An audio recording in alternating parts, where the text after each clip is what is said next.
আসসালামু আলাইকুম রহমতুল্লাহ। প্রিয় ভিউয়ার্স, প্রিয় শিক্ষার্থী বন্ধুরা, আশা করি সবাই ভালো আছো।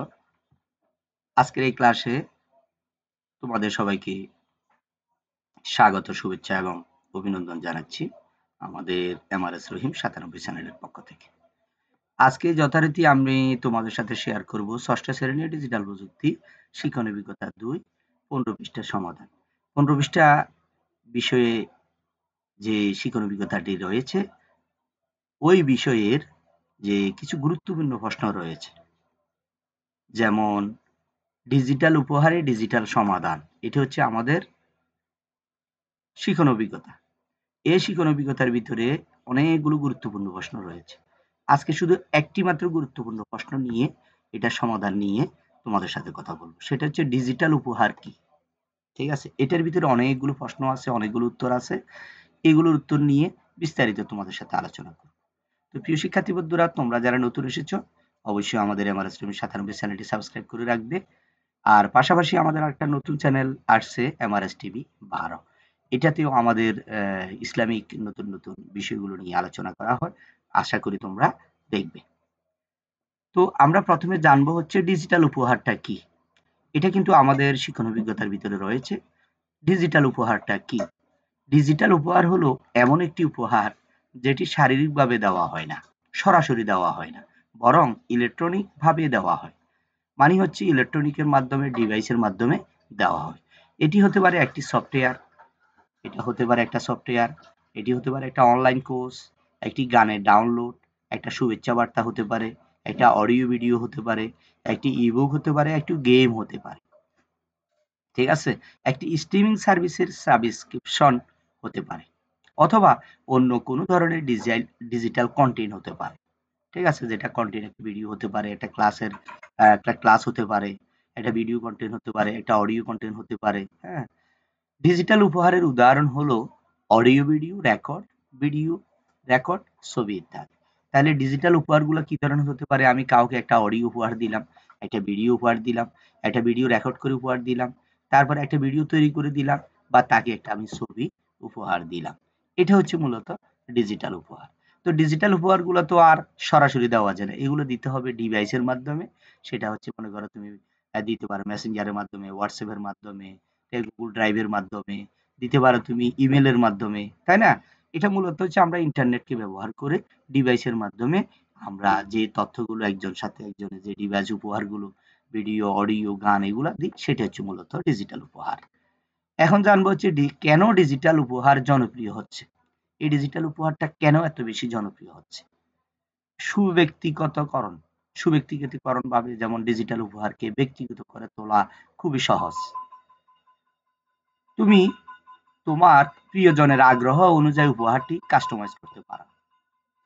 এই উপহারটি তোমার প্রিয়জন কেমন পছন্দ করে, কি করে, ওটা অনুযায়ী তুমি উপহারটা দিতে পারবে।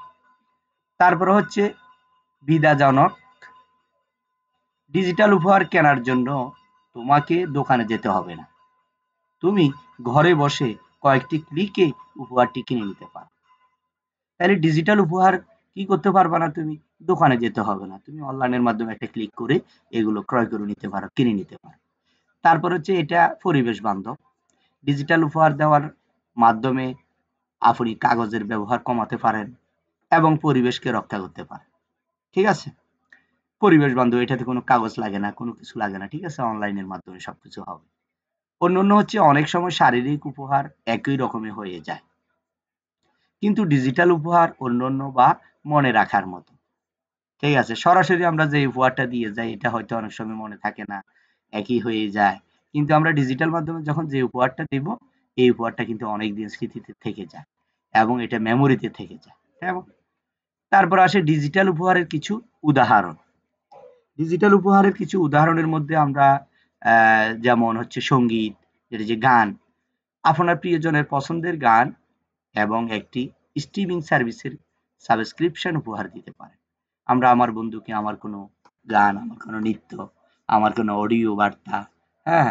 আমার কোনো কবিতা আবৃত্তি, আমি এগুলা তাকে উপহার হিসেবে দিতে পারি। তারপর হচ্ছে বই, ইবুক, ইলেকট্রনিক বুক বা একটি অডিও বুক উপহার দিতে পারি। ঠিক আছে, শুধু অডিও বুক বলতে শুধু কথাগুলো শুনবে, বইয়ের সাউন্ডটা শুনবে, বইয়ের ভিতরে কি লেখা আছে। তারপর হচ্ছে ভিডিও গেম, আপনার বন্ধুর পছন্দের ভিডিও গেম উপহার দিতে পারে। এখন আমার বন্ধু যে ধরনের গেমগুলো পছন্দ করে সেটাও আমি কি করতে পারি, ডিজিটালি তাকে উপহার দিতে পারি। তারপর হচ্ছে অনলাইন কোর্স, আপনার পরিবারের সদস্যদের জন্য একটি অনলাইন কোর্স উপহার দিয়ে তাদের নতুন কিছু শিখাতেও সাহায্য করতে পারে। তারপর হচ্ছে সফটওয়্যার, আপনার কাজের সহকর্মীর জন্য একটি উৎপাদনশীলতা বা ডিজাইন সফটওয়্যারও কি করতে পারেন, তাকে উপহার দিতে পারেন। যে কোনো ধরনের সফটওয়্যার যেটা খুবই প্রয়োজন একটা পরিবারের জন্য বা তার জন্য খুবই প্রয়োজন, ঠিক আছে, এই ধরনের সফটওয়্যার আপনি তাকে গিফট দিতে পারেন। প্রিয় শিক্ষার্থী বন্ধুরা, শোনো এবার কিভাবে ডিজিটাল উপহার দেবেন। ঠিক আছে, আপনি বিভিন্ন উপায়ে ডিজিটাল উপহার দিতে পারেন। ইমেলের মাধ্যমে, অনলাইন স্টোরের মাধ্যমে, সোশ্যাল মিডিয়ার মাধ্যমে।